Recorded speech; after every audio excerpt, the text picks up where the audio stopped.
truth is that you will be betrayed, not just by people, but by life itself. Life is going to betray you. Everything that you trust, everything that you love will eventually, definitely, surely, 100% bet my ass will turn against you. If you think that loyalty is real and that some people owe you honesty, people owe you kindness, people owe you understanding, that's something that is the first lie that you've probably told yourself. Talk about why betrayal is inevitable in this video and how can we really overcome it. Harshly first, I'm going to tell you the harsh truth about how you can actually overcome it, and also more on the spiritual side. For the people who are more spiritual, they want to take things in a more graceful way. That is another way that we can look at it. And also the psychology of betrayal. Why is it that people betray? Why is it that people do that to themselves? And why, in fact, that betrayal might just be a good thing for us, right? So first, let's get into the first topic, which why betrayal is inevitable.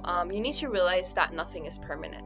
So the person that you trust today will not be the same tomorrow. Time changes people, and so does survival. To create that change within ourselves, even as a human, is just our intrinsic nature. People are meant to change. People are meant to have different desires. People are meant to have different goals in their life, and that's not something that you can change, and that's entirely their decision. Doesn't matter what you do. Loyalty is conditional. After reading like almost 50 books in the past 6 months, I could say that it boils down to like 3 amazing books: Art of War by Sun Tzu, Beyond Good and Evil by Friedrich Nietzsche, and Meditations by Marcus Aurelius. What they really cover is talking about how, even the laws of human nature. They talk about why loyalty is conditional. People stay with you when it benefits them. They are only going to stay with you if it's good for them, and when it doesn't, they will leave. There is no obligation for them to stay. So if they feel like leaving you is better for them, then they will leave. If they feel like, okay, I need to leave this person behind in order to get to my fullest potential because they are no longer serving this version of me anymore,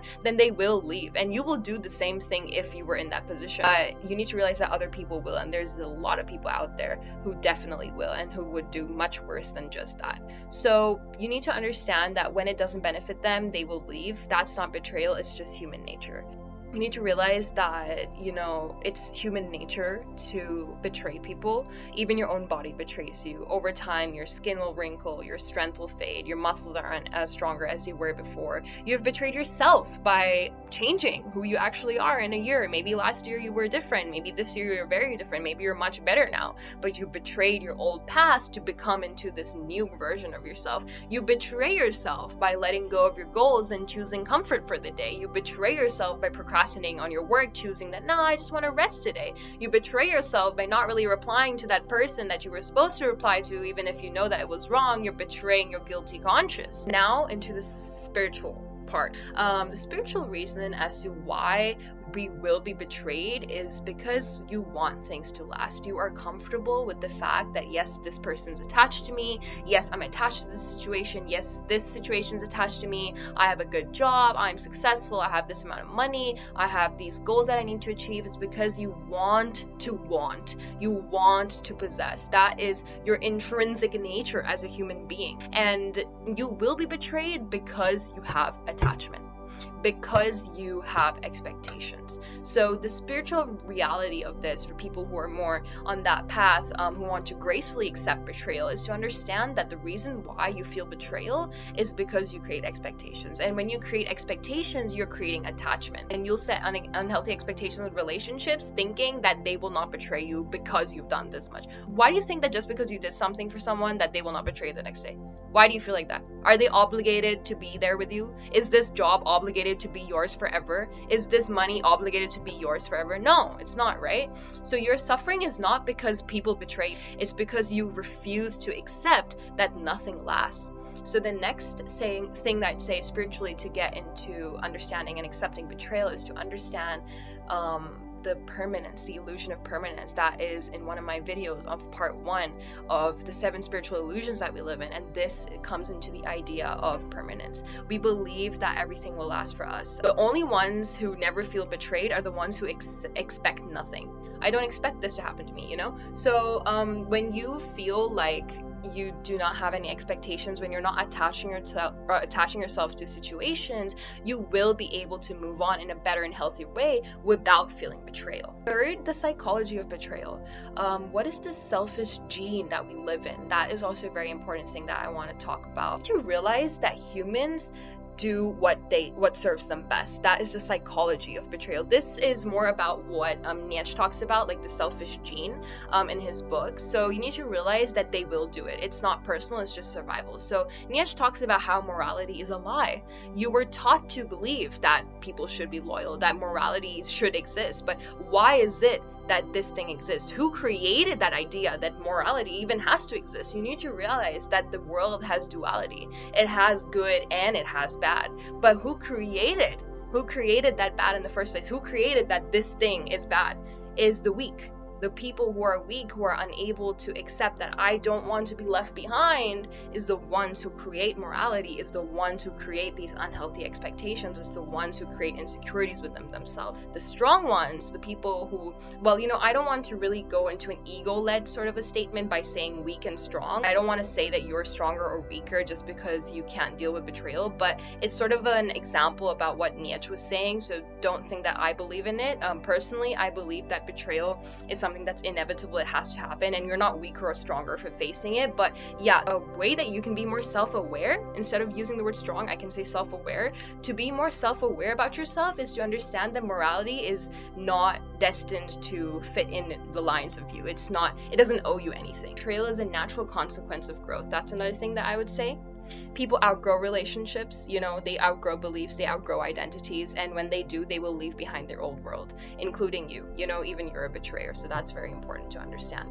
Why are you shocked when betrayal happens to you? Because you're a betrayer of yourself, as I said before. And the last thing I feel like I want to say is that betrayal is freedom. But after knowing all this, after knowing the reality of betrayal and why people do it, the psychology of betrayal, why we feel like we need to benefit ourselves, and understanding on a spirituality basis that it's not your fault, it happens and it's inevitable, you need to realize that betrayal is freedom. It just is. There is no good and bad in betrayal. There's no, okay, the betrayal is shit to me, or betrayal is, the worst thing that someone can do to me. No, it just is. You trusted someone to never change. You held that expectation. You had a belief that that person is good, so now you suffer. That's the truth. That's the inherent truth about life, is that when you create expectations and attachments, you will have suffering. Trust in impermanence. You need to realize that the only thing that you should change when you face betrayal is to change the thought that everything will stay. No, you need to trust that everything will change, and that's nothing wrong with it. Change is nothing wrong. Change is just a portal for growth. It's just a portal for better things to come in your life. When you allow things to go, you create space for the things you actually want. You will eventually become free. You're going to stop being shocked. You're going to stop being angry. You're going to stop suffering.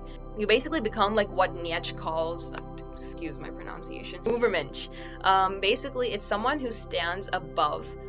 He is basically unshaken by the chaos of the world. He knows that this is something that will definitely happen and it's inevitable, so he's not bothered by it, So be what the 𝐸𝐻 of 𝐲𝐻 says.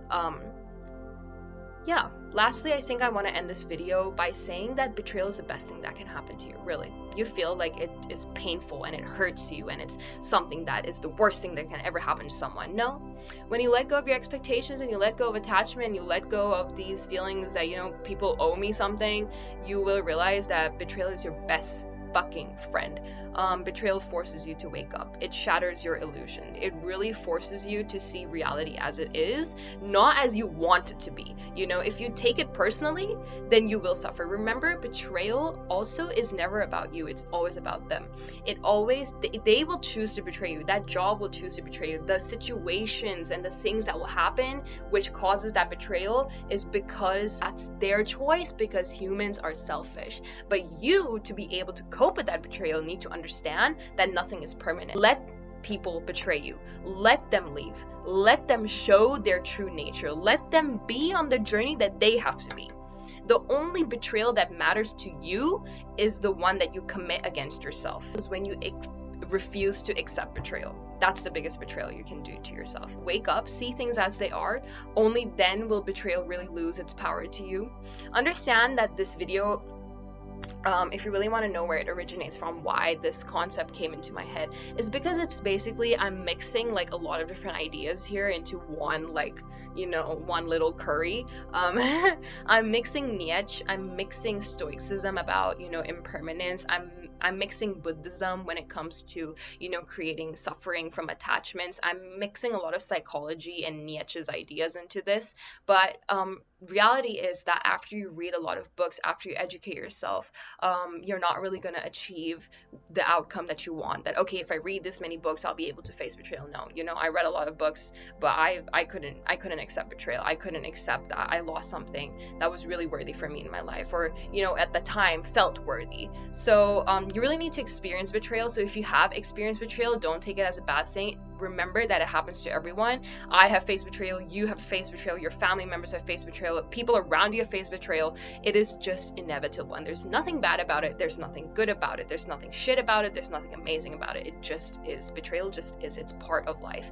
And the moment you can accept that nothing in your life is permanent and it's gonna change, and the reason how you're gonna stop hurting yourself is not by creating commitment issues. Don't get this video wrong. This is not about committing commitment issues. It's about realizing with unconditional love, you're not setting conditions on people, you're not setting expectations on people that they will stay. Whatever it is, it's their choice. That's how they have to be. I'm not controlling situations that I can't control. And the moment I can accept that and create an admiration for impermanence is when I will let betrayal lose its grip on me. Thank you.